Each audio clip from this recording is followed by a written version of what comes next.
is January 12th. You're at the North Bend School District Board meeting, and this is the call to order. So we'll bring the meeting to order. Next, we have the flag pledge. Flags to my left. Stand. I pledge allegiance To the flag of the United States of America and to the republic for which it stands, one nation, under God, indivisible, with liberty and justice for all. Okay, next up, roll call.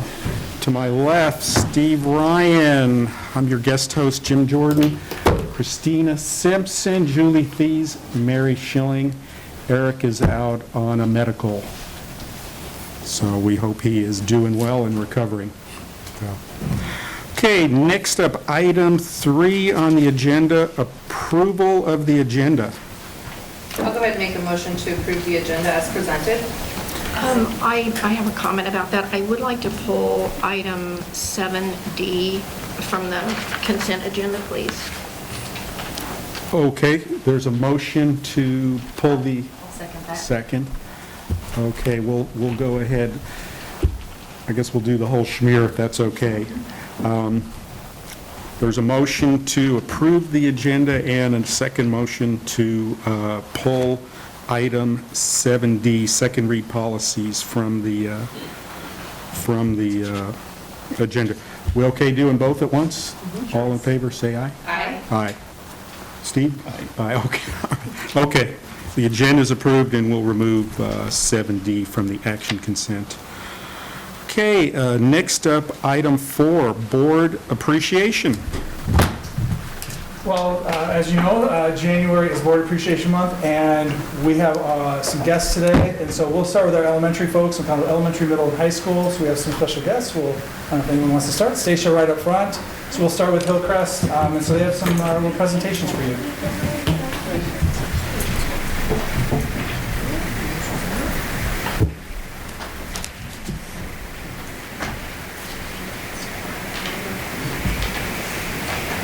My name is Carlina, 5th grader, and this is Herman at Hillcrest.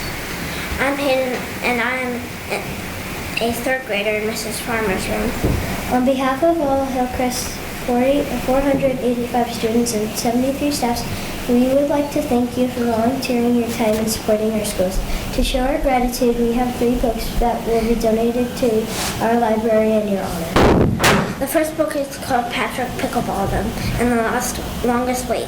We picked this one because we knew we might be a little nervous waiting to get up here and talk to you. Not only does this book have a little title, a great title, it also helps us to remember that using our imagination can make just about anything more fun. The second book is called Rosie Revere Engineer. This book helps us to remember to pursue things that are important to us with curiosity and persistence. It also helps us to know that we can learn from the mistakes and failures as we work towards our goals. I love science. The third book is called Hello Universe, and it's a Newbery Medal Award winner, which is a big deal. This book celebrates bravery, being different, and finding your inner hero like Patrick Picklebottom. We had the longest wait from Amazon, but this book arrived just in time. Thank you so much for your support. Please come visit us at Hillcrest.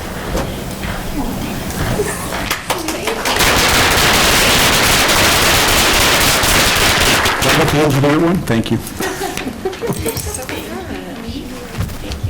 Thank you. Thank you. Thank you for that. Cahill from in North Bay Elementary School. Come on up. I actually want to step right up front. Yes, you can do that. Good evening, board. Thank you for having us. I'd like to introduce the Henderson family here. And this is Eliza, she's in the 1st grade. And this is Maddie, and she's in the 2nd grade. And this is Leo, he's in the 4th grade. And we have got to know each other better and better this year. They are just an incredibly neat family, fantastic parents. Love seeing them around North Bay. They do a lot for us. The books that we've chosen tonight, so Elijah, can you nice and loud tell us the name of this book, please?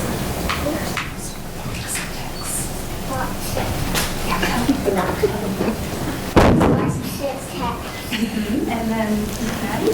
Be a maker. Made by Maxine. And we have chosen these books because they quite align with our push that we're trying to do for more STEM education at North Bay, and certainly seeing kids in our maker space. So these 3 books were chosen for that very reason, and we are so excited to dedicate them to the board tonight. So on behalf of North Bay and the Henderson family, thank you, board, for everything that you do for the North Bend School District. Welcome.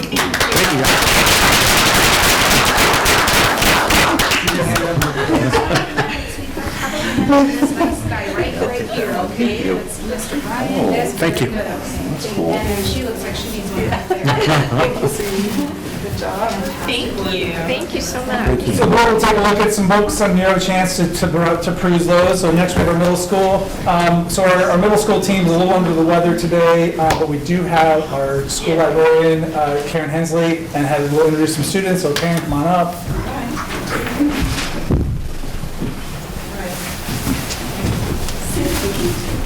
All right, I'm Karen Hensler from the middle school, and I have Sophie Hill and Isabella Farmer here to tell you about the books that we've chosen in your honor tonight.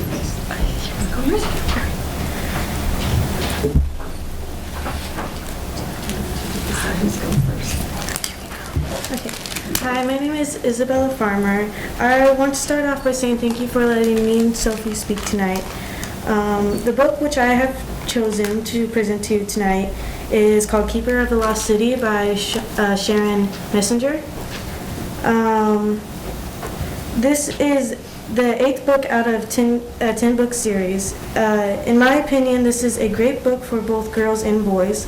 The main character's name is Sophie, and I just love reading about all the adventures her and her friends go through.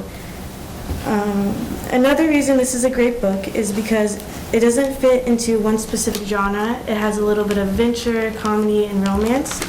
Another great reason why I love this book is because it is a very clean book series, making it appropriate for multiple ages. Finally, it is an easy and enjoyable read. I want to say thank you again for letting me speak tonight, and thank you for what you do for our schools. Hi, I'm Sophie Hill, and I wanted to say thank you for letting me and Isabella Farmer speak tonight. And the book that I'm presenting tonight is called No Fixed Address by Susan Nelson. And the message that I think is very great that it sends is that you never know when somebody is going through a tough time, even though they have a smile on their face. And I think it's great for both boys and girls to understand the point of view of never knowing when you could be one day away from losing a home. And I wanted to say thank you for giving us the ability to read books like this. Thank you, girls. Good book reviews. Thank you. Oh, we're not done yet. So, yeah, sounds good. Bridges has a book that, so we kind of added Bridges in, and we'll talk about the book that they selected. And so Jake Smith is coming up. Okay, Deshaun, this is Deshaun Willis from Bridges, and you have one book. We know Deshaun. I guess he's going to take some. You got it. I think it's I'm pretty sure I'm good. Sorry. Hello, my name is Deshaun Willis. I'm here to present a few books that we have been gifted by you guys. One of the books is Tuesday by Maury, An Old Man, a Young Man, and a Life's Greatest Lesson. Tuesday is a memoir about sports. The writer is Mitch Albom, about his relationship with his former teacher and mentor, Maurice Swartz.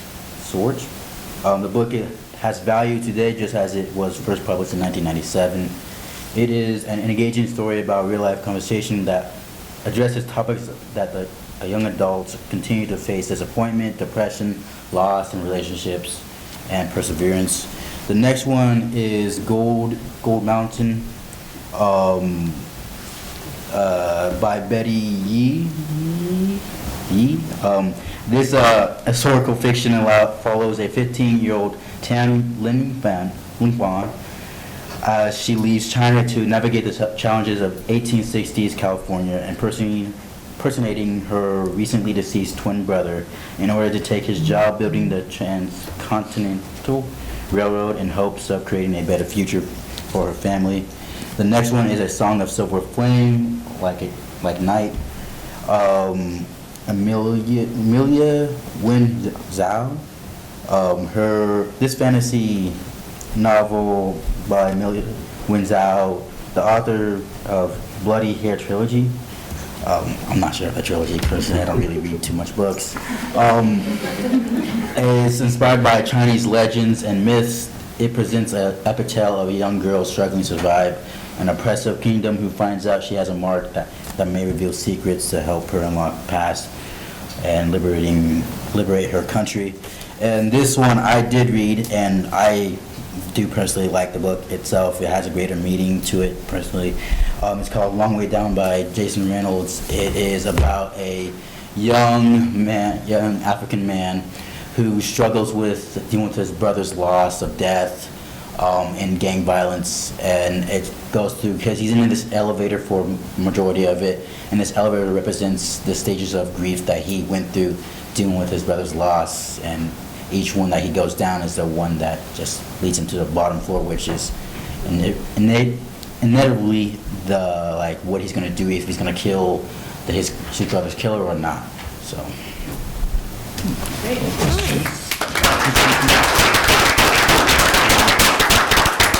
You might want to take a look at that last one. It's a graphic novel, so that's a little bit different. Again, it's some books that you might not be as familiar with, so you might want to take a look at that one. I think that's all of our presentations. I want to thank all of our guests. We do have a little special treat for them. I don't know if you want to take a little recess. Great idea. Let's have a 5-minute recess. Okay. Thank you for that. That was good. There was the book that intrigued me was, which one? Patrick Pitzel. Yeah, there's a lot. This Rosie Revere engineer made me think of my daughter. My daughter's an engineer. Good memory. Okay, next item 5, public participation. The board welcomes comments and, is there any before I read this? Have we got no public participation? Okay. I'm not even going to read that then. Okay, item 5 done. Item 6, communication, board reports and communication. 6A, any board reports? Negative. 6B, student representatives to the board, high school representatives. Deshaun and? Taylor, okay.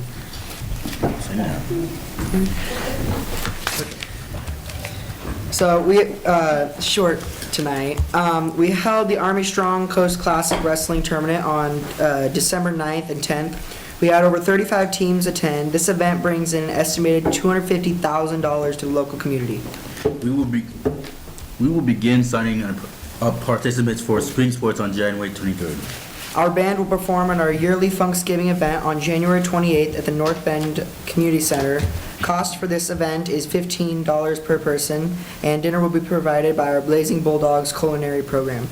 Our basketball teams competed over the break in several tournaments. Our girls placed 3rd in the Newport Invitational.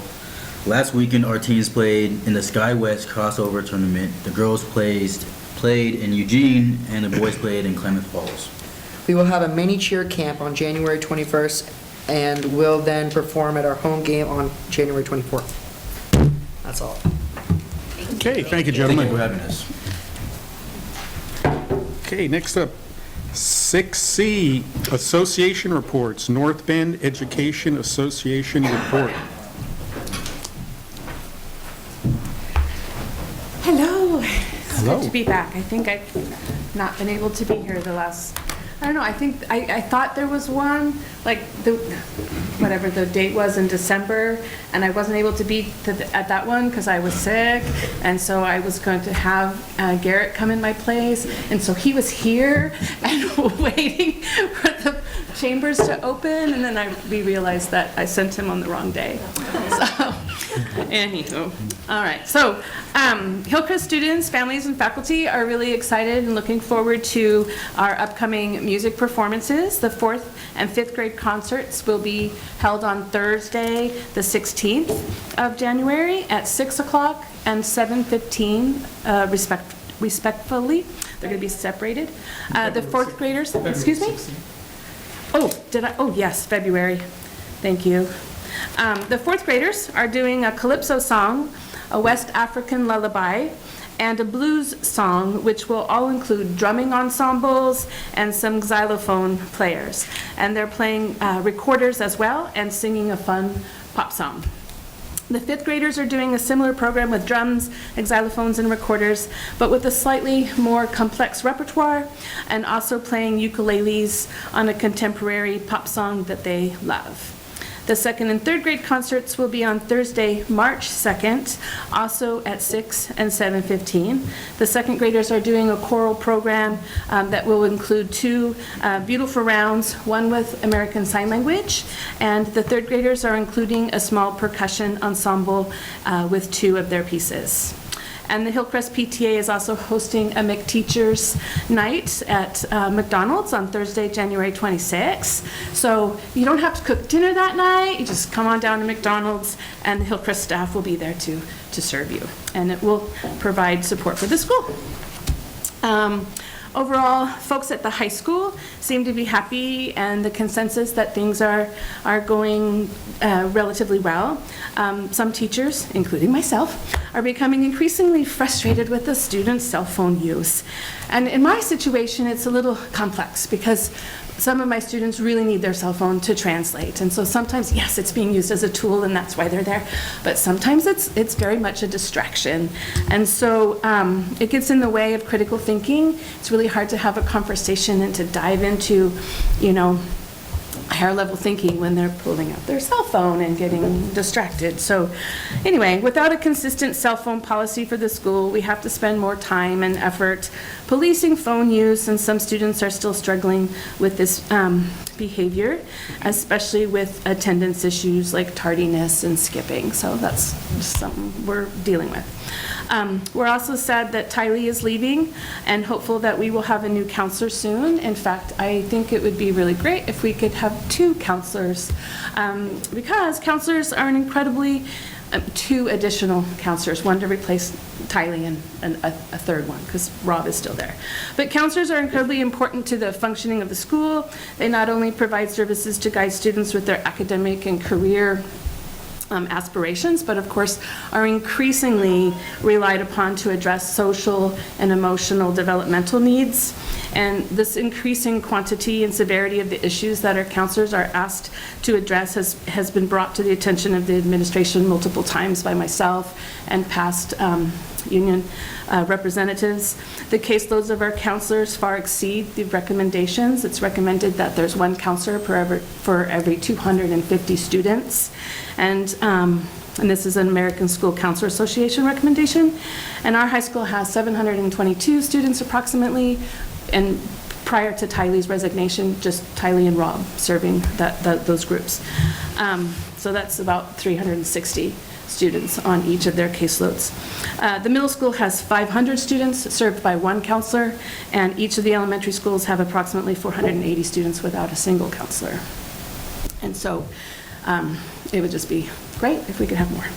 But anywho, moving on to something more positive. North Bay collaborated with OMSI earlier this week, and I lost my place. For a full day of hands-on, immersive science activities and enrichment, and the students were very excited to serve as volunteer assistants, and I was able to see some of the images that were shared on Facebook, and it really made me reminiscent when I was the elementary science specialist. And I just So anyway, very, very cool time. So, any questions? I guess on the cell phone usage policy, is there anything out there, or did we have one at one time? We don't have, as far as I'm aware, a cohesive decision at the high school. It's like every teacher for themselves sort of thing. At the middle school, yes, we do. It's like no cell phones, keep them put away. So this is something that's increasingly problematic and feels like the consensus is that if there was a collaborative, cohesive policy, then it would probably alleviate some of the frustrations, so. What grade level were you referring to that you were talking about that they use them for interpretation? Oh, I teach K through 12, so of course my elementary students don't have cell phones and the middle school aren't allowed to use them, but for example, last year I had a newcomer from China who she doesn't speak any English whatsoever, and so 8th grade I made sure to communicate to all her teachers that she needs that cell phone. It's the only way she can communicate with anyone. Are all the students issued with a board book? Would that be an appropriate use for translation? instead of a Unfortunately, phone? I've played with some translation devices on other platforms, and none are as good as Google Translate. And the other benefit that Google Translate provides is that you can hover your phone over images, documents, and it automatically translates it. It's not the perfect tool because obviously some academic language isn't going to translate perfectly, and so sometimes you get a translation and you have to scratch your head and wonder, what is this trying to say?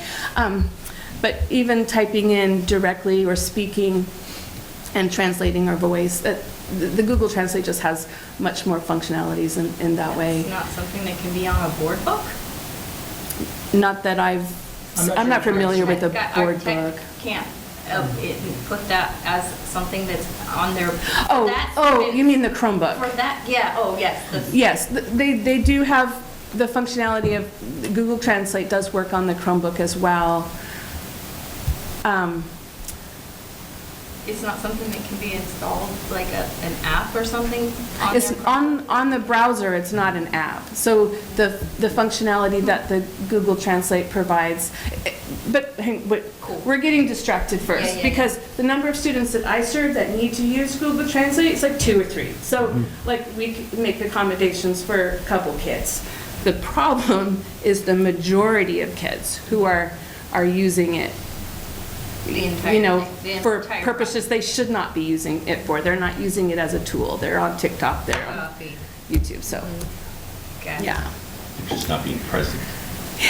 They're checking They're out. just Exactly, yeah. Anyway. Is that all?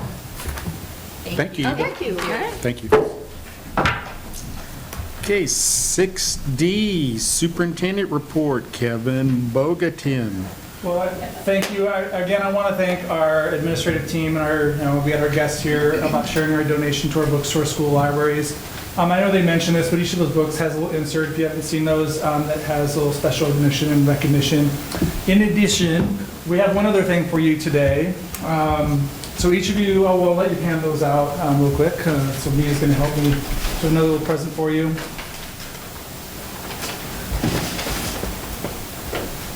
You can open it up. I have a little, because there's comes a little information comes with this one. So I'll start reading this as you open it. So in addition to the books, you are also receiving a North Bend High School Bulldog scarf, which has been recently updated and designed by our high school marketing and production class and other design classes. So they came up with an overall design concept and then wanted to add some hidden gems into the design to show some history and for the students to be proud of their design in their school. Obviously, the traditional school colors are incorporated into the design. And then Danny Alakali, our marketing and production CPE teacher, reached out to our high school historian and former teacher Steve Greif for some ideas. So on the Gold Bulldog side, there are 2 white line art elements like arrows.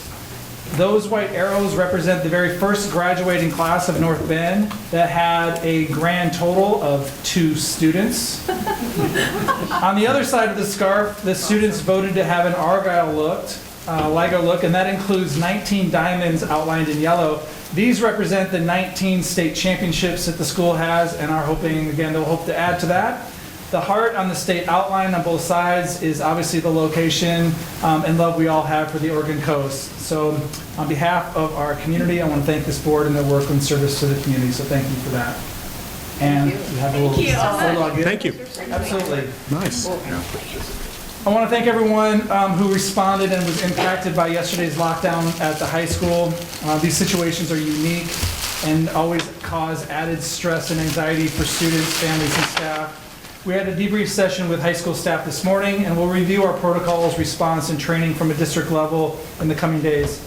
I'm glad to be reporting to you that the incident ended without anyone hurt or injured. That being said, anytime we have an incident resulting in a lockdown, our staff, students, and families will be exposed to added trauma, as well as some added anxiety. We know that good and timely communications can help alleviate some of that stress, especially when the immediate threat is neutralized and law enforcement begins to do a more thorough threat analysis to determine the overall safety and security of the campus. I will work with our community engagement specialist, Tracy Lang, to improve our communication protocols, and we'll be sharing a safety update in the coming weeks as we review this, how we respond to this incident. Again, I want to thank everyone for handling this situation, calm, professional manner, keeping the safety and security of our students as a priority. In December, Corrine Ross notified the board and community that we would be taking a closer look at transitioning life skills services to the ESD.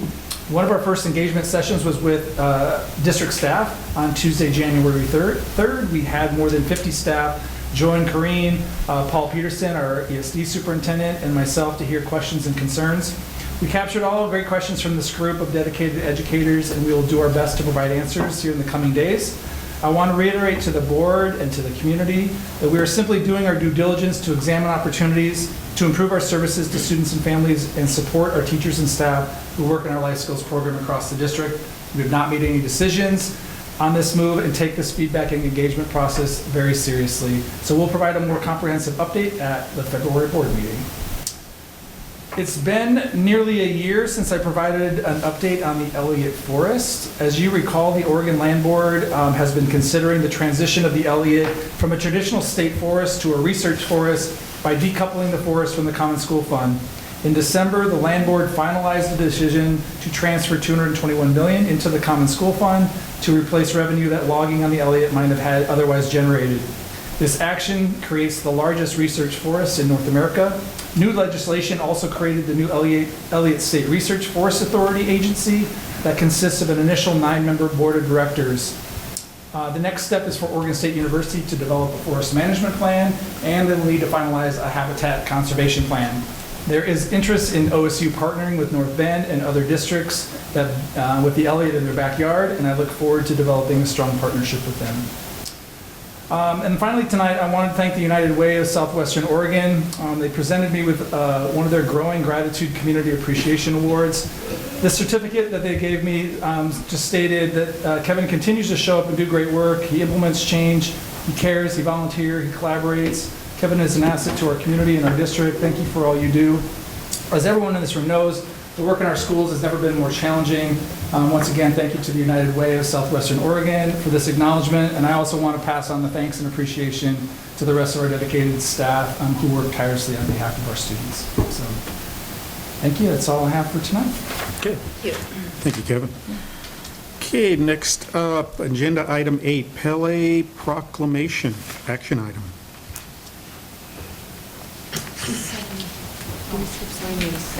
Item 7. Yeah. Am I off one? 7A. 7D, the second read.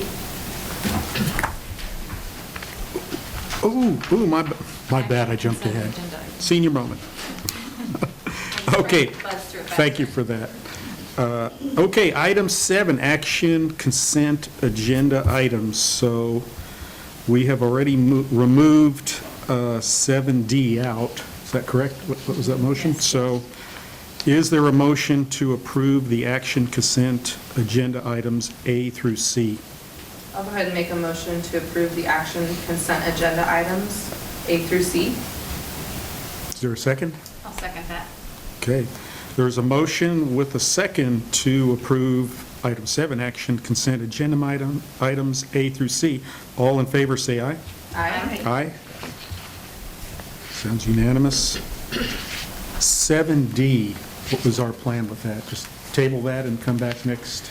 Yes, I have more questions about that, and I'm sorry to be bringing them up on the second read, but I do have questions, so maybe we could get some clarification or talk about it in a board session or something at a later date. A work session? Yeah. Okay. Yep. Sounds good. Yeah, I don't know if you want to send questions to us, and obviously we don't have to pass this tonight, but if you want to send some questions, so we are in prep, we can do some prep in ahead of time. Okay. Yeah, so let us know your questions and we can take care of that. Well, I guess we'll go back to item 8. Item 8, Pele Proclamation Action Item. Well, maybe I'll introduce this. Again, this is really first on board work. I was contacted over break. I don't know if you heard it. I don't have the exact date. Pele passed away of cancer in December. And this came about, if you remember our high school Bulldog Plaza dedication, so the little plaza, the big giant bulldog outside the high school, there's a quote up on the wall, and that is a Pele quote that kind of through this process, and they looked at a bunch of quotes, and that's the one they chose. And so the foundation started asking some questions like, hey, with this death, and we've acknowledged these words that people see when they first enter our high school for events. Like, shouldn't we do something? Like, what can we do? And like, they kind of were throwing out some ideas of let's put a wreath out, or let's do something, or some flowers. And I suggested that maybe we can do a proclamation dedication on behalf of the board. They all thought that was a great idea. So what you have in front of you tonight is kind of some work that Mia has done, and I think Tracy might have helped, and we looked together around trying to put some information some background, and to do a proclamation tonight in remembrance of Pele.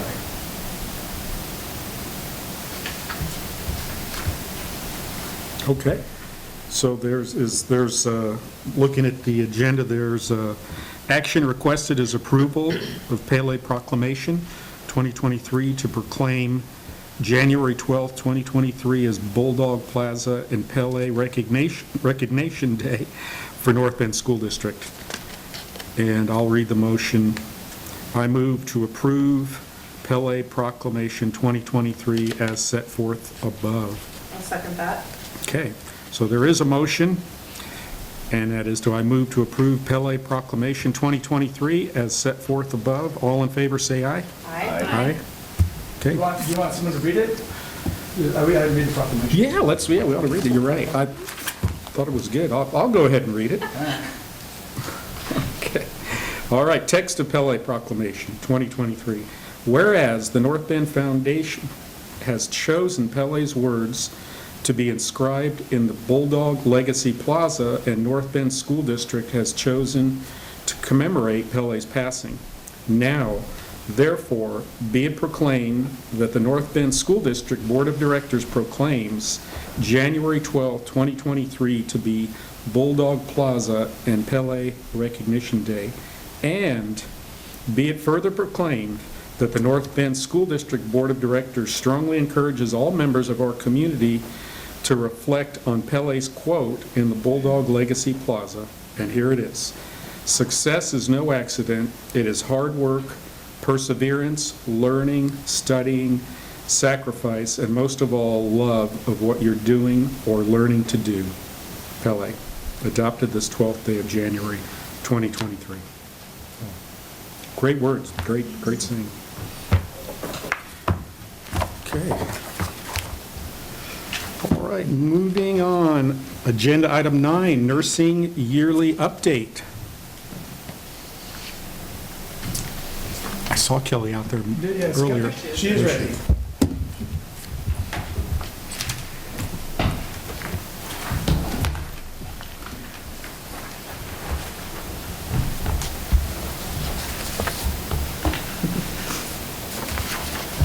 Computer's making me log on again. Just a moment.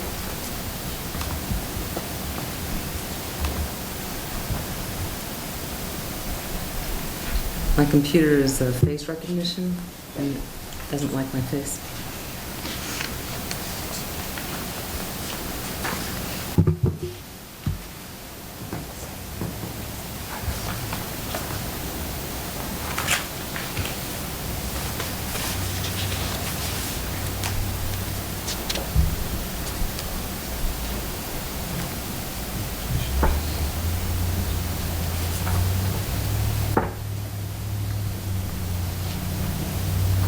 I can read one of these books.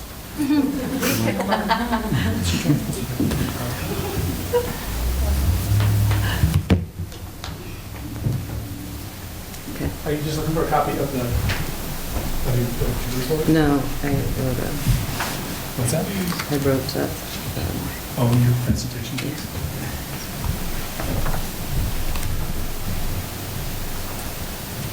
The actual report will, I think we didn't get it posted up in time, so we'll get that sent to you. I know she has a presentation, but the actual kind of over your annual report, I don't think you have a copy of tonight. Jim got one tonight, we'll get this, so we'll get a copy of that. so North Bend School Board members, Superintendent Bogatin, North Bend School District staff, and community members. Thank you for allowing me to share the annual nursing services report. The summary is in your board packet, and I'll make sure that you get a copy of that. I'd like to welcome first Ashley Taylor, RN, to our nursing services. Mrs. Taylor's been 2 weeks in the position. She couldn't be here with us tonight. We also wish to thank Shannon Hoffman, RN, for all of her care and service for our students, and wish her all success in the future. I'm not going to read the report to you, but I will give you some high points. In school year 2021-2022, we saw 16,648 students and over 10,000 individual visits. That's an average of 7 visits per student, and care provided every 1 minute and 23 seconds. In addition to direct health care services, we continue to provide health education and organized programs on growth and maturation, safe touch, nutrition, bicycle and driving safety, many other areas of physical and mental health. We continue to see unprecedented levels of anxiety in our students and staff. We attend resilience training and share those skills to try and implement evidence-based anxiety reduction strategies, including the CALM program. Our nursing goals for 2022-2023 continue from last year, with a special emphasis on that anxiety piece. I also serve as an appointment on the School Nurse Advisory Group to Oregon Department of Education. So I'm in a position to be at the table to guide the future healthcare services for our students. To me, it's really important that we have a voice there, and that the Oregon Department of Education is hearing from rural schools as well as urban. The board report, the list that you get is long, all the numbers. I am really proud of a couple things. We have a 93 to 97%, depending on what school you're at, immunization rate. The prevention of childhood diseases, I don't know if any of you are old enough, not exactly, but to remember polio, measles, mumps, pertussis, that kill children. And we don't see those anymore, and it's a direct result of our immunization program. It's a lot on our minds because immunization exclusion. Oregon has actually 2 exclusion dates, and one is coming up in February. So we're currently involved in collecting that data and supporting our parents in getting immunizations that are missing or non-medical exemptions if that's what they prefer. That's something that's, I think, hidden work, and I'm glad that we on the Southern Oregon coast are at that above 90% level. Other than that, I always appreciate the support of the board. We're out there taking care of your kids, and we're privileged to do it. Any questions? You mentioned anxiety. That's a big issue. Are there huge. 2 or 3 major causes of it, or are there major areas where folks are anxious about? I think for students, the reality of rigor in education has returned, and I think we need rigor in education. But these kids lost a couple years, and we're asking our teachers, I predominantly see middle school and high school, but I support the elementary schools as well, but we're asking everybody to kind of be missing those fundamental infrastructure. You can't get that teaching time back. So I see kids in 6th grade with less confidence than they've had in the past. I especially see kids in 9th grade that are ill-prepared for very appropriate demands of academics at entry-level courses in 9th grade. So I think our counseling staff does get extra burden. We've never had this before. We have behavioral mental health specialists at each school, and I see their caseload the minute that they start, there's not a moment empty. And they're really accommodating to us. If I call and say, can you fit this kid in? I have a kid I need you to see now. They at least make a contact. But we in nursing, we've always provided mental health care. Nursing, that's a part of our practice. So I'd say academic rigor. You know, and I think it was Eva who talked about the cell phone policy. I helped put the Away for the Day policy in place at the middle school. They adapted that program. I cannot tell you enough how intrusive, invasive, and destructive unrestricted cell phone use is, not even just in bullying and kind of those straightforward things, but in terms of pervasive transmission of inaccurate information. It's really disheartening.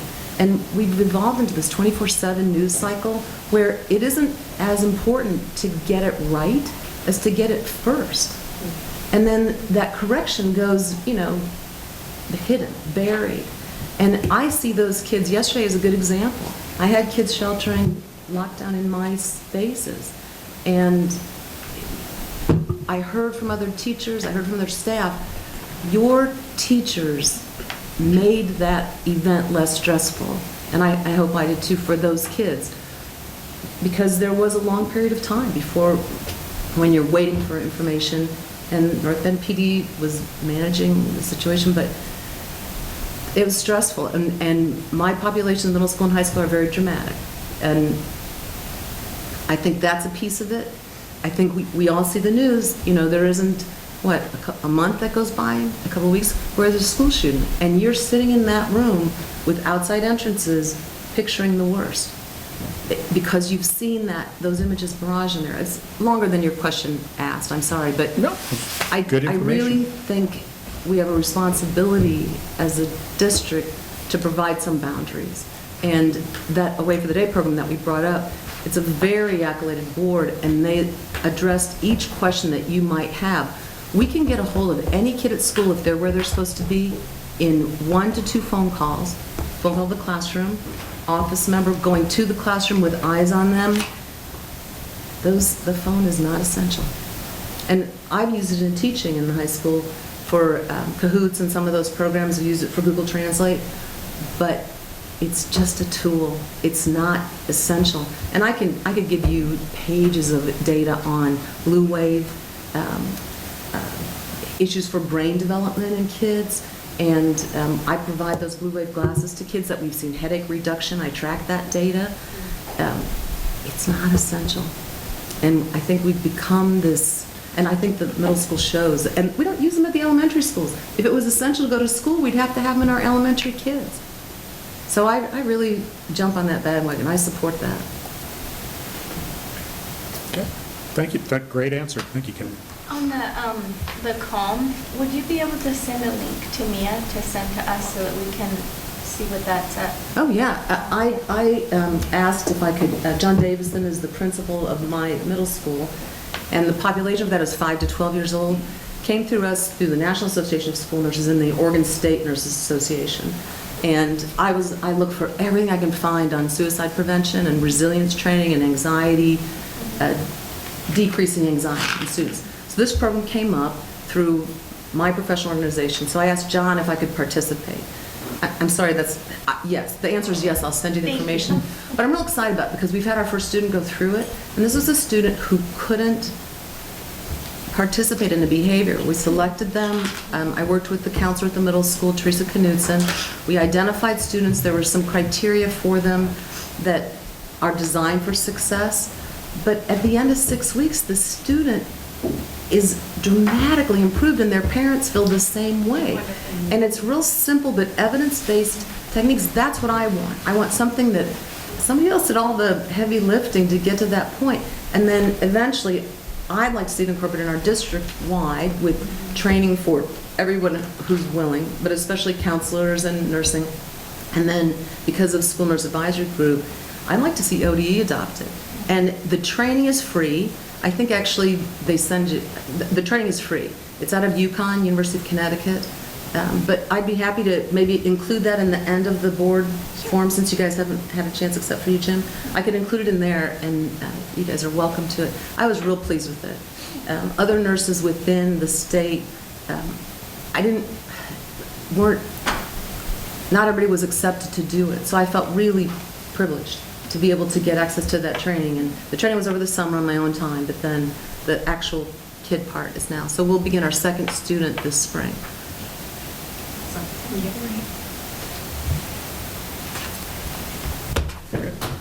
Thank you, Kelly.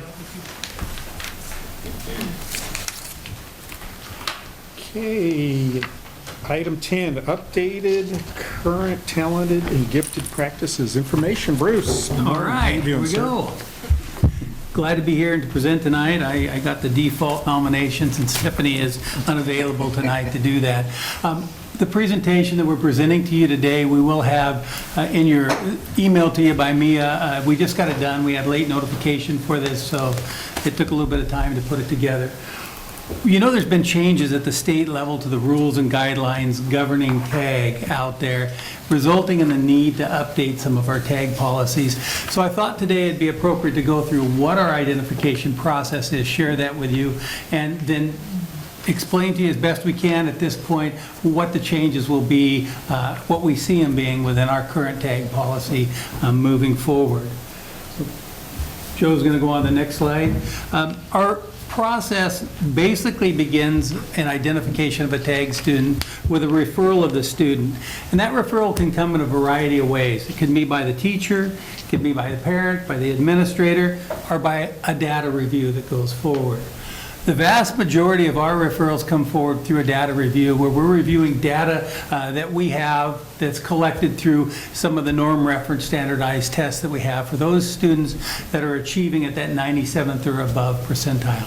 We do have parent referrals that come in. We do have teacher referrals that come in. But oftentimes those teacher referrals that come in to us are based on data and student performance that we see in the classroom.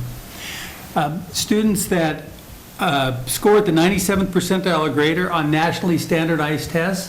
That's a criteria for our current identification of TAG students. Some of the nationally normed tests that we use are our STAR testing in reading and math, our DIBELS testing that's out there for some of those early grade level students, K2 in there, and of course the state assessment. All those are nationally normed and referenced tests that we used in there for academic identification of students within TAG. The other test that we use is intellectual testing or mental ability testing, and that's the COGAT, the Cognitive Abilities Test. It's one we purchase and one that we use to identify that intellectual giftedness within students. Now, that's a fairly recent test. We haven't used that for a number, we just started using it, I think, 4 or 5 years ago. And we hadn't had a test before that. We did do some testing by our school psychs when it was identified as a possibility for intellectual testing, but now we test all students with that test. Those tests, according to what we understand, are supposed to not be culturally biased in there. They've taken out as much of that as they can to eliminate any of those issues that may occur. No single test measure is used. It has to be some kind of multiple measures that we have in there.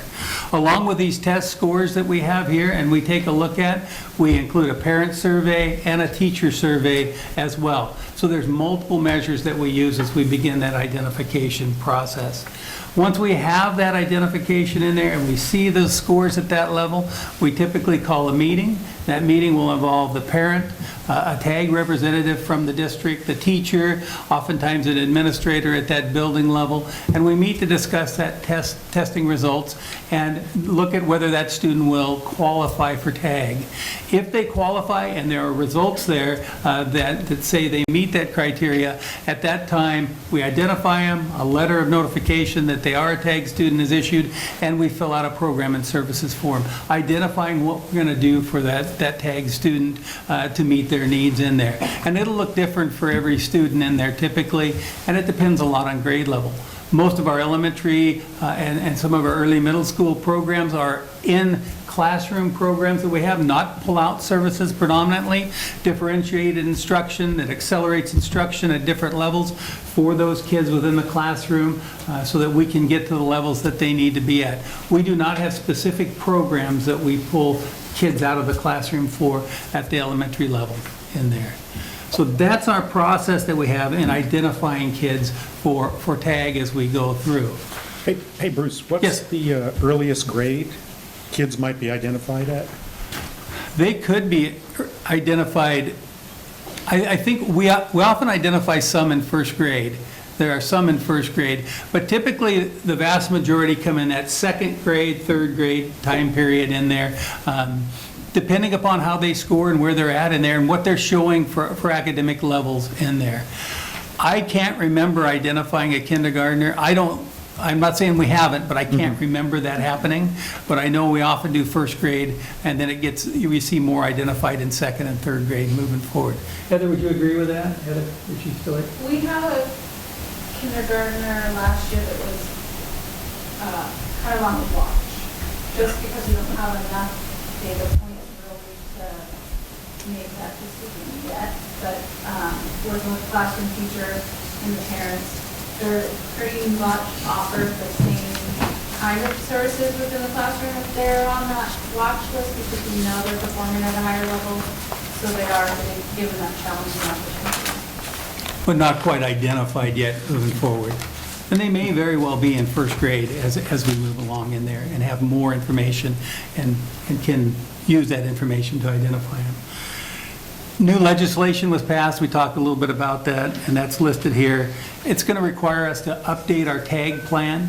When that guidance comes out from the state sometime this spring, we'll get that and we'll begin to update the tag plan, and then we'll probably be required to submit it sometime. I'm guessing if it works like it usually does, probably next fall, we'll have to submit our tag plan, and I'm sure we'll bring it to the board at that point as well. In that new criteria they have, so districts can adjust criteria for identification to ensure all populations are being represented. We don't plan to adjust the current tools we're using. We think that they do a good job of identifying students and hopefully have taken out most of the cultural biases that could be in there. There's a lot of subgroups that you look at when you do that. You can look at anything from students with disabilities. You could have a student that has a reading disability that still is intellectually gifted, that is very adept at solving some of those things intuitively in there. So we do that through our intellectual testing that we do in there. You could have economically disadvantaged students that may not have parents that advocate for them, yet can score very high, and through our data review, we can identify those students because we've got the data that supports that, and then bring the parents in and have that discussion. So we try to address those cultural deficiencies in there under our underrepresented groups as we go through. So we're working to do that, and we have nationally normed measures that we use in there. And we want to ensure that all students that meet the criteria are identified, and that's why we do that data review on those assessments that we have. And we have a wide variety of assessments and the screening tools that we do, and that's one of the reasons we put that intellectual testing back in there as well. I noticed in some of the policy updates that are there, the IGBBC is going to be eliminated, the deletion of that, and that's because that's folded into the other policies. It's not because we're not going to do some of those things. On that policy, it lists a lot of programs and services that are opportunities for students. That's in our tag policies and guidelines in there, and that's posted on the website as well. So we still do those things. A current tag handbook will stand until we have an ODE template, have that filled out, and then brought to the board, and we have it approved as our new tag policy to move forward. The one area I think that has made the change in there that we currently have implemented is the move from subject area identification and/or intellectually gifted, that's what it used to be, to academically gifted or intellectually gifted. Now, we used to do subject area, which is reading and math. And you were either tag in reading, you were tag in math, or you were intellectually gifted in tag. Now it's academically gifted. You could have a score in reading, you could have a score in math on a norm-based standard, or you could have a score in science that puts you up there on one of our norm reference tests, that you could be identified for tag within those areas. So it gives a little more flexibility, and I think it does a better job of identifying those students and doesn't hold them back just because there's only one score in one area. So I like the idea, and I think we've talked about that, and it does a better job of representing who would be tag in there, and it does improve or ease the ability to get in there for a few students in there. I think that pretty much covers the outline of what we're doing and the policies that we see there. The other thing is, I've included some links on there that takes you to our district tag webpage. Our Talented and Gifted flyer gives a good overview of what our current tag policy is. The handbook is on there as a link, and you'll get the whole PowerPoint in there for you to take a look at. And then our instructional services option that we offer for kids is there as well for you. So that's an overview of our tag policy in there. I want to digress for just a minute, and I'm going to move on. There's 2 more slides I put in here. Last month, we talked about attendance. So I'm going to go on to one more slide here and just give you a little update on attendance and where we are on what's happened in attendance in the district. If you look at that one date, kind of in the middle, 329, that was the last day, number of students that were absent the last day of school before our winter break in there, 329. We came back from winter break, we saw 182 students absent, and that's kind of hovered around that up to 273, back down yesterday to 225 students absent. So our numbers have not increased. You remember when we were looking at Thanksgiving, that week of Thanksgiving, 775 students gone. You know, we're back in that 200 range, about 10% of our population absent. And the last slide I have for you real quickly on here is going to look at how do we compare to a couple different years in there. The blue line is where we are this year in there, and you can see we were down at that 83% range in November, crept back up to 88%, almost 88% in December, and we're currently on a trend for 91% in January, and hope we hold at that trend, which is above where we were last year at this time. Not quite where we were pre-COVID, but I can tell you in all the buildings, we're working hard on that attendance and working hard to improve attendance across the board. So any questions I can answer on tag in there for you or attendance moving forward?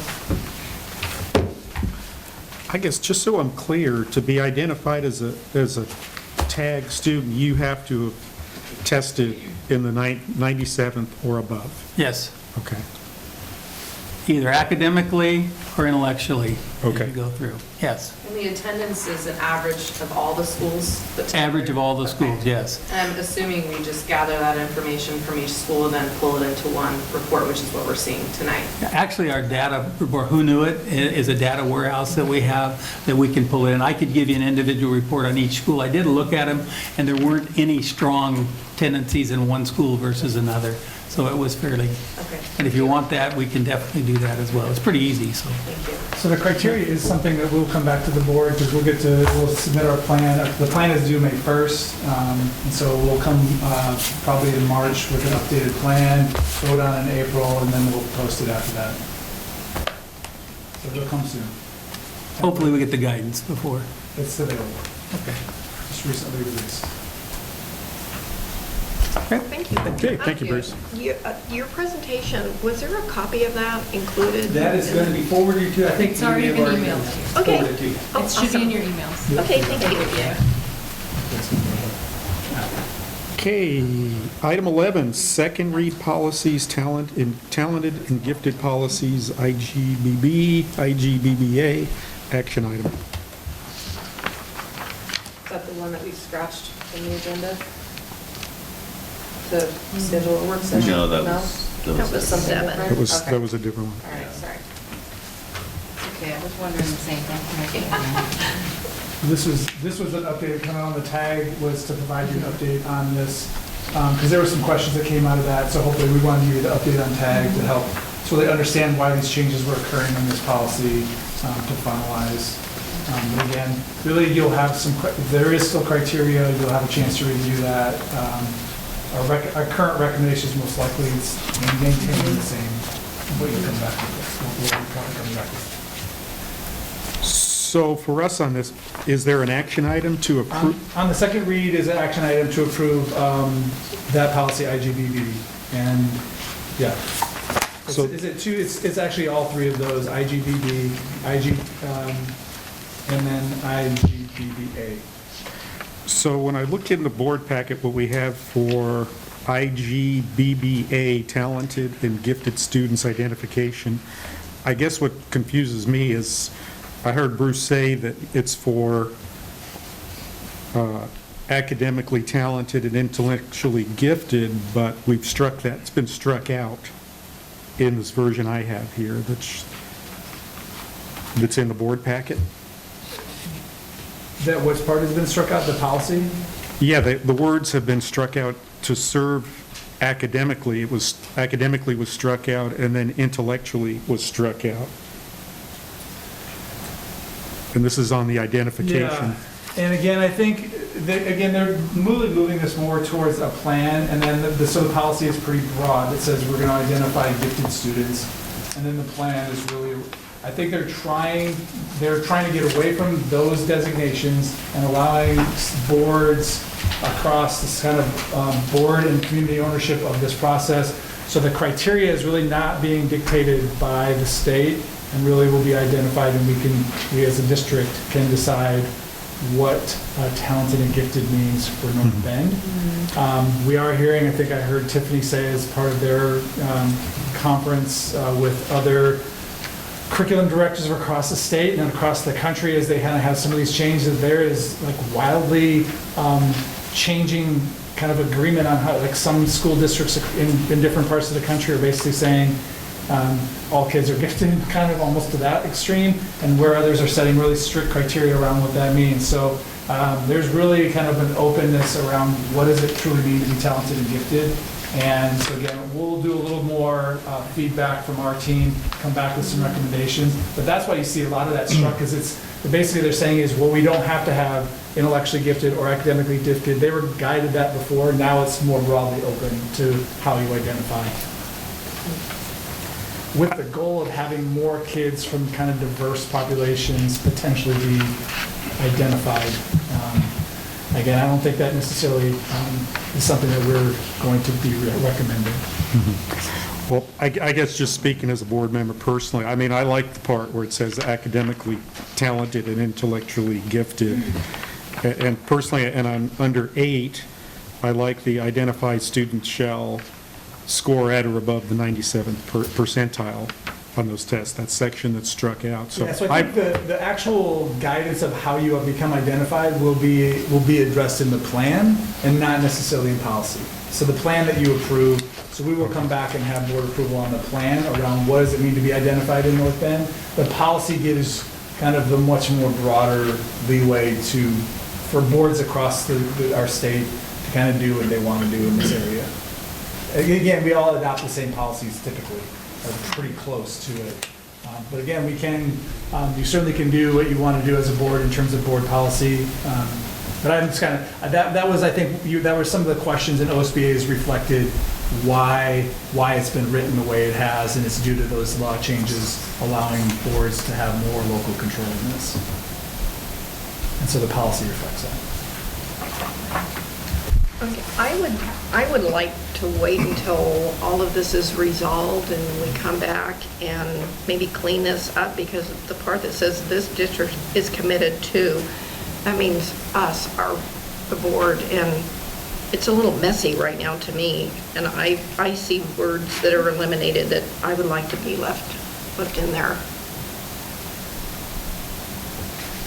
Yeah, so I don't know if you want to, again, I think we're seeing some of these policies. I don't know whether, again, can be a smaller work group to come and pull some of these, or again, add it in a work session or in a board session. So again, this is, if the board wants more input in kind of some of these policies and direction and guidance, some of this, sometimes we make changes, we'll make some changes and then throw it back to OSBA and have their legal team review, making sure that we're in compliance with state law.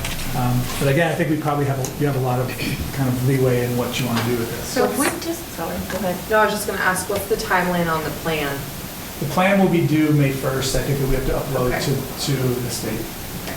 So in the meantime, again, really, we're still following current, we weren't really recommending any changes to our current practice, so really nothing is going to change in terms of school district operations in this point. Whether you pass this tonight or not, it really won't change. So we could just completely ignore it for a while and get back to it later. Yeah, you definitely can. I think the law changed, and so we want to have probably some update to this to reflect those changes, but we also have a plan, so there's some time to do this. Is there any impact if we just ignore it completely? We need some guidance, I think, on our current, again, I think we can ask that question to OSBA if like, basically saying is, let's leave our current policy in place. And is that in compliance with the law? I mean, if that's a question, we can kind of get additional information on. Maybe being a little bit more like, what exactly has to be struck based on, so this aligns more with law? Sometimes reading these makes me feel like somebody's completely bored and has nothing better to do and just like, I don't know, that's just my opinion. I know some of it got merged around challenging identification and the process for that, so that's part of this policy change and trying to get that better aligned to our current complaint process. If you want to, so if you don't, well, so either we don't identify and you say, no, my kid's tagged, and so I want to appeal that decision. There's a process laid out around to appeal and request us to reconsider a child's identification. And then, again, it's aligned more to, this process now aligns it more to our complaint process. So there's some of those changes that are probably helpful in this to pass, to clarify and clean up some old language. I can say this doesn't come up, though, super frequently. So again, it's not, there's not a level of urgency. I think this is one that is, I think we bring these forward that are required, at least recommended from OSBA, to required by the board to take action or to make changes. To what extent is How required? about we look into this when we do it on the other one that we struck out for tonight? Yeah. Because it seems like it's a little time consuming to think about and talk about right now. Yeah, so if you have, and again, if you have individual questions, send that to myself, Mia. We can do a little bit more additional research and come back with some other like clarity. And maybe what I can also hear is, we have all this strikeout language. At some point, maybe seeing this in sort of its completed form might be easier to read and dissect a bit, because it is. Probably some more detail. Okay. All right, yeah, we can take that. I'll work with Jim on kind of board planning and where we can take this on. Okay. Thank you. Good. I just, last comment before we leave this, I look at this as a process to identify highly intelligent, academically minded kids, and then the school district goes ahead and we develop a program that helps them reach their potential, so they don't get bored or they're not challenged. So, okay, so we'll table this? Yes. Okay. Sounds good. All right. Thank you for that. Good discussion. Item 12, audit report. Tim Kreider. Hi, I'm just going to come up real quick and introduce Laura Fisher from HMW Associates, our auditor. And Julie, if you were bored with the policy rereads, worry no more, because I know, I'm dreading this.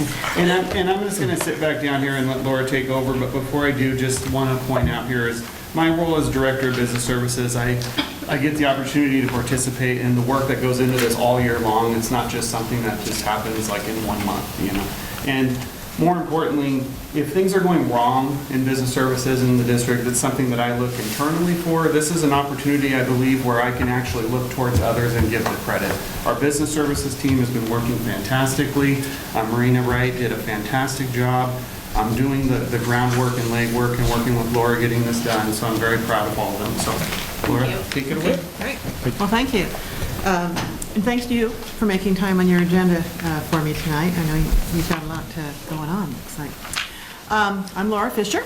I'm here, our office, HMW and Associates, CPAs and Associates, is located up Broadway in North Bend, and I've been auditing the district here for quite a few years. I'm not going to go through, unfortunately, I know it's a big disappointment, but I'm not going to go through this 50-some-odd page document with you page by page. There are a few sections I do want to point out to you and kind of show you how it's organized. But I'd want to give you an overview of what an audit is about, kind of what's encompassed in that. And as Tim said, it doesn't just like, oh, we come this week and we do it, and we go away and write it up and here you go. It starts in May, and it's just now ending. So it'll start again in May, and I'll actually start probably in March, scheduling dates and doing engagement letters and things like that. So the objective of an audit is to determine that these financial statements are in compliance with generally accepted accounting principles. So that means that the district has to follow certain accounting standards. And so I need to check and make sure that they follow those accounting standards. And I also check to make sure that the numbers in their financial statements are supported by real transactions, that they're not just made up. or that they didn't throw away all the invoices and all they have is check stubs. So we do consider the possibility that fraud could exist. That's not the objective of a financial statement audit, though. We do plan our procedures so that hopefully if there is any material fraud, we will discover that. But that is not the focus of a financial statement audit. We did not discover any fraud. We did not have any findings this year, so that was a really great job. So this audit generally runs around 250 to 300 hours a year per engagement. We audit under 4 different sets of standards that govern us. So 4 different organizations tell me and my team how we have to do this audit. So we're following generally accepted auditing standards, which is different from the generally accepted accounting standards. And that's by the American Institute of CPAs. It says, here's this book, follow all these accounting or all these auditing procedures, depending on, the areas you're working on. The state of Oregon also lays out standards and their minimum standards for audits of municipalities. And they tell us we have to audit things such as your compliance with budget law, how you have invested your funds to make sure that those are secure and you're not going to lose money, that you've complied with public bidding processes and things of that nature. We also audit under government auditing standards, which overlap the state's requirements a little bit, in that requires us to make sure you comply with grants, contracts, laws, agreements, and that thing. And then finally, we audit under, in your case, standards set out by the Office of Management and Budget. We audit federal grants. It's called the single audit. Because you have X amount of federal awards, we have to do some calculations and audit a certain dollar level of those. So we do start, as I said, in May with our planning. In June, we generally come in, we do tests of controls, we pull samples, we read the minutes, we do some of the earlier work that we can do so that we don't have quite as much packed into the fall. Generally, we like in August to start looking at student body books, start looking at some of the grant reporting and stuff and testing some of those because that is an entirely separate little piece of an audit. In October, we do analysis. We try to be on site. We do more testing, do a lot of inquiries. We meet with various staff people and get their input on things where in the financials, there could be some risk. By November, we're drafting. We have a huge stack of checklists and memos that we prepare, and then in December or January, we wrap it up and present to you guys. So I'm just going to go through here pretty quickly what's in the packets. Do you guys have these with you, or have you seen them? Yes. So there's a loose letter. There's nothing in here that doesn't show up in every single other engagement that we do. It's just a boilerplate auditor's communication, just because we're required to say certain things, so they're in there. And again, we had no findings. On page 2, which is on letterhead in this packet, this is our audit report, so it's right up front. The second paragraph on that is the one in which we express our opinion.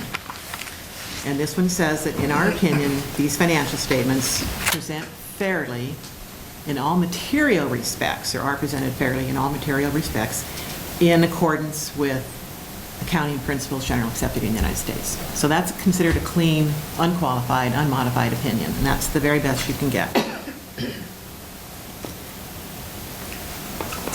That report is now 3 pages long. It grows every single year, it seems like, from the standards.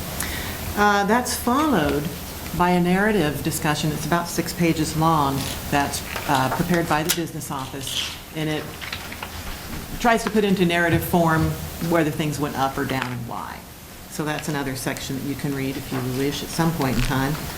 And then I'm going to skip way back, because that's followed by some financial statements and schedules and footnotes. I'm going to take you back to page 46. And this is where the budgetary statements are. So you adopt your budget in May, June, and then here it is, 16 months later, and we're looking at how did you do? So page 46 is your general fund. The first column of numbers was your original budget. The second column was your final budget. The third column was what you actually did. And then the fourth column is the difference between what you planned and how you turned out. You have 4 fund types, so they're all following these pages. They're all the same format, though. So you can see your total revenues in that first section. You had budgeted $53 million, and you came in at $44 million. I'm pretty sure that was all due to the situation with Orva. Expenditures was 56 million, budgeted 42 million that actually came in or was spent. And so after you've made some transfers to mostly the capital projects fund, you ended the year on a budgetary basis with $4.6 million in the general fund. And then some of that is committed and dedicated for other purposes, but that's the total that was there. And so that's how you read these financial statements. The next thing, there's another half dozen pages of some schedules and things, and then I want to show you page 52 is what we call the CFA. It's the Schedule of Federal Awards, Schedule of Expenditures of Federal Awards. This lists every single federal grant that the district received.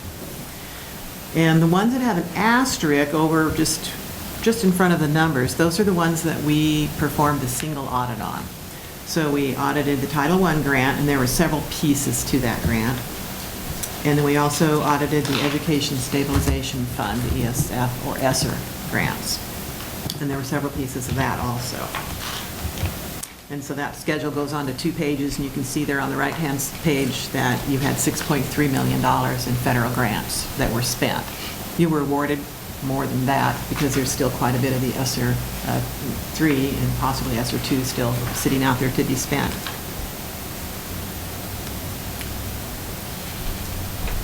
Following this, there are some schedules and things that are required by the Department of Education to be listed. And then you'll see there's more letterhead back here because in the front, we had one report, and that was the report that the American Institute of Certified Public Accountants requires. In the back, we have 3 more reports, one for the state of Oregon, one for government auditing standards, and one for the single audit. And again, all of those are clean. There were no findings whatsoever. So anybody have any questions about the audit? I know Tim can answer the questions about the dollars because that's his job.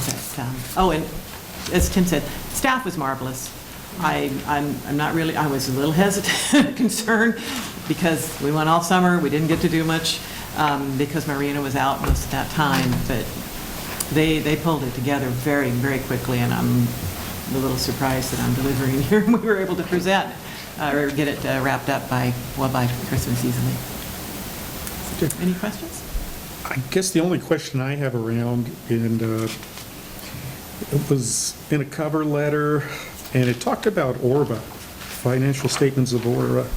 Our report includes a reference to other auditors who audited financial statements of the Oregon Coast Virtual Academy, discretely presented component unit as described in our report on the district's financial statements.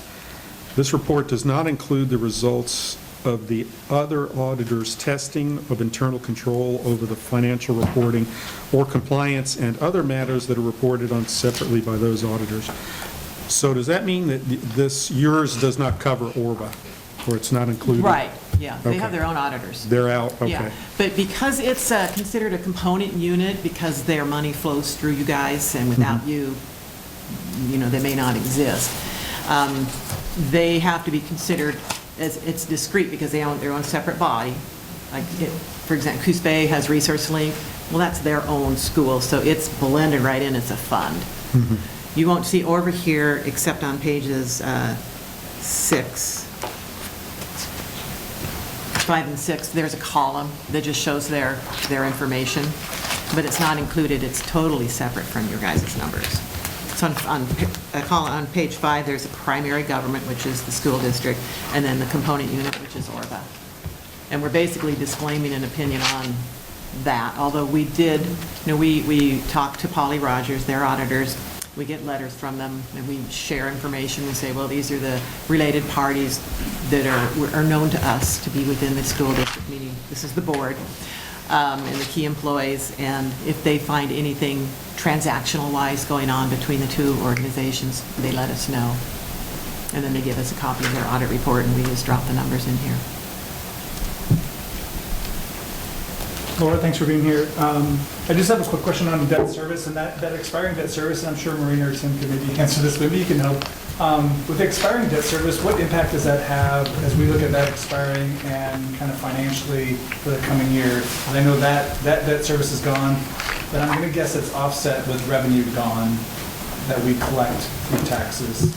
Oh, that would be for general obligation bonds. The general obligation bond General expired. obligation bonds are taxable, or the tax proceeds. So it's kind of, cover they this. stopped collecting the taxes, and now the debt service is also gone. This is the one that had $80,000 and the 2013 bond refunding. Those were both closed out during the year. Both expired. And so that really, a net impact positive to the district is really just neutral, like, Yeah, because the money that was coming in, the tax money coming into that, could only be spent to pay the debt. okay. I just wanted So to. it just Makes sense. self-rolls. It was a significant amount of money, I think, over, on an annual basis around debt service, and so I think it's one of those, it's not necessarily something just because it goes away. It's. It doesn't mean you have that money to spend now. Yeah, it's not like you're at home. Yeah. Any more questions? No, I just want to congratulate our team on zero findings. I think that's awesome. So, great job. Great job. Thank you very much. Okay, thank you, Laura, and yeah, congratulations to our finance and accounting team. That's great.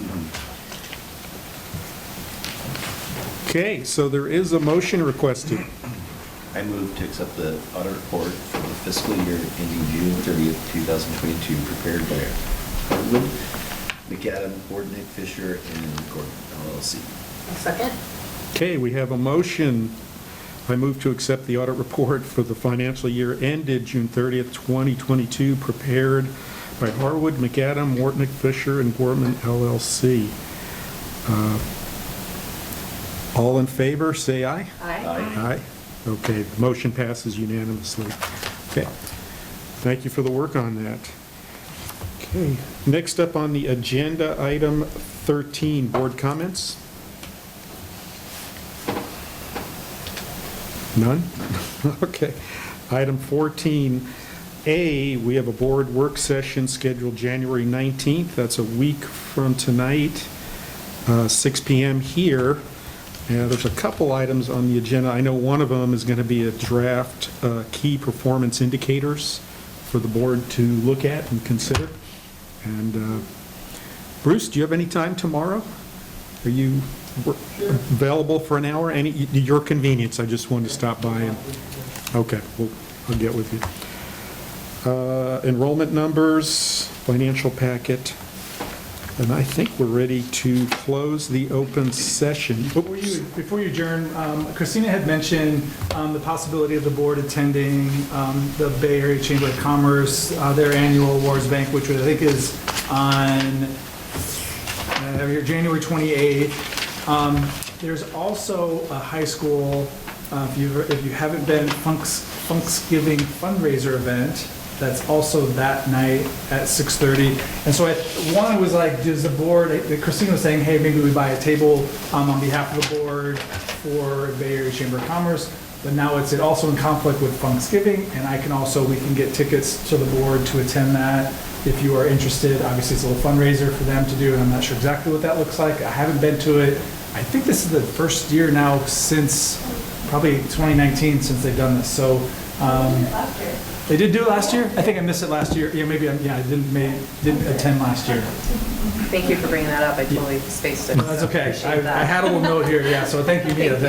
But I don't know if you want to talk, if you want as a board to attend as a group, we could help arrange that if that was something of interest. Well, I think both of them would be really incredible to attend. An option would be that maybe we, as a board, could sponsor a table at the Funksgiving and invite certain people to go to that in our just to like gift it to them to go and maybe be there as a guest in lieu of us so that we can attend the Bay Area Chamber of Commerce with that. The Bay Area Chamber of Commerce banquet, yeah. And so we have designated at the Funksgiving, and then we go to, that's just an option. I mean, that's an idea. I don't know if that's something we can or can't do, but. I think both You of can try to them make that are happen great, if the so, board is yeah. interested available on the 28th to attend either one of Either those. or, events. yeah. I think I am, my schedule's open. Possibly? Okay, it sounds like kind of most consensus around. I'll work with Mia. So much fun. I'll work with Mia on getting some information out on that and see what we can do. Great, thank you, Kevin. Thank you. Thank you. Okay, with that, item 15, close the open session. Thank you for coming.